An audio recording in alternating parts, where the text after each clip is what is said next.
Project చెరువు కింద నీళ్ళు తీసుకుంటే బంద్ చేసినాం, నీటి తీరువ రద్దు చేసినాం. అట్లా ఎన్నో సదుపాయాలు చేసుకున్నాం. రైతులు బాగా జరుగుతుండే. అప్పుడప్పుడు ఏమవుతుంది, కొన్ని దుష్ట దినాలు వస్తాయి, చెడు గడియలు వస్తాయి. మనోళ్ళు కూడా అలవోకగా ఓట్లేసారు. మీరు గొప్పలో మీరు మాణిగ్రహం గెలిపించారు. కొన్ని నియోజకవర్గాలలో అత్యాశకు పోయి నేను చెప్పిన కూడా అప్పుడు మంది మాటలు పట్టుకొని మారమానం పోతే మళ్ళీ వరకు ఇల్లు కాలిపోతారు. వీళ్ళని నమ్మితే అమాంతం మింగుతారు, మోసపోతాం. రైతు బంధుకు రామరామ అంటారు, దళిత బంధుకు జై భీమ్ అంటారు. వీళ్ళు ముంచుతారా నాయన అని చెప్పిన ఆయన వాడు తులం బంగారం ఇంత నీకు ఏంటి, నీకు బంగారం వడ్డానం పెడతాను కానీ ఆయన నమ్మి ఏమో మీ సంగతి ఎంతో చూద్దామని ఆయన వేశారు. వేసింది ఇరుకపోయారు, బావిలో పడ్డారు, అయిపోయి ఉన్నాయి అన్ని వీకే. మళ్ళీ మొదటికి వచ్చానా కైలాసం ఆడలో పెద్ద పంపించినట్టు అయింది మళ్ళీ. అంతే కదా, ఆలోచన లేకుండా ఎటు పెడితే అటు ఎవడో ఏదో చెప్తే నమ్మి ఓట్లేస్తే ఏమైంది అనేది ఒక మంచి గుణపాఠం ఇది తెలంగాణ.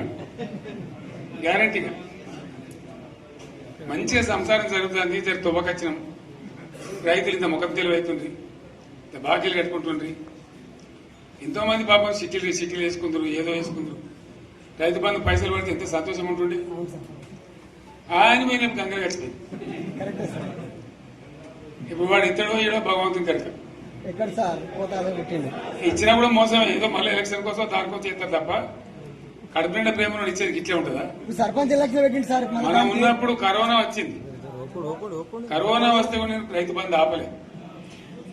కరోనా వచ్చి రాష్ట్రానికి రూపాయి ఆదాయం రాకపోయినా 4-5 మంచి స్కీములు తెచ్చి వాళ్ళకి కాపాడుకున్నాం. గౌరవంగా బతికింది రైతులు. బీమా వచ్చినండి, రైతు బీమా పెడితే ఎంతమందికి సాయం జరిగింది.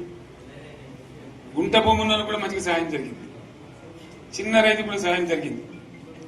అట్లా అందరికి మనం గొర్రెల కాపలకు గొర్రెలు వేయడం కానీ, చేప పిల్లలు కానీ, అనేక రకాల అన్ని వర్గాల ప్రజలను ఎట్లా ఆదుకోని అట్లా ఆదుకున్నాం. మా తెలంగాణ కదా మేము తెచ్చుకున్నాం కష్టపడి. మా వాళ్ళందరూ పైకి రావాలి. కాంగ్రెస్ గవర్నర్ ముస్లింలు ఓట్లేసుకున్న తప్ప ముస్లింలకు మనం చేసిందా? ఇమాం మౌజాన్లకి మన జీతం ఇచ్చిందా?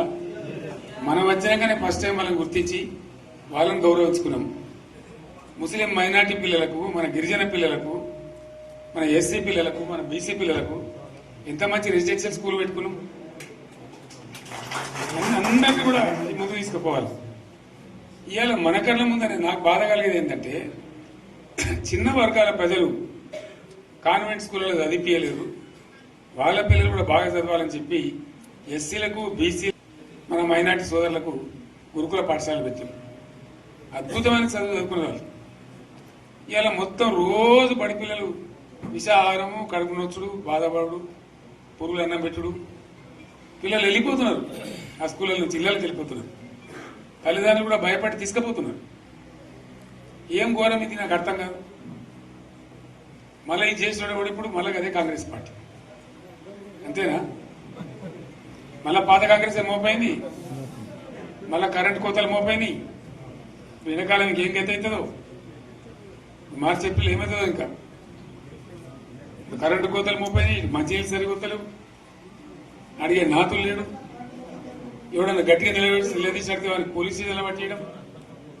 ఇదేనా రాజ్యం? ఇట్లా ఉండదా రాజ్యం? ఎందుకు వచ్చింది ఈ పరిస్థితి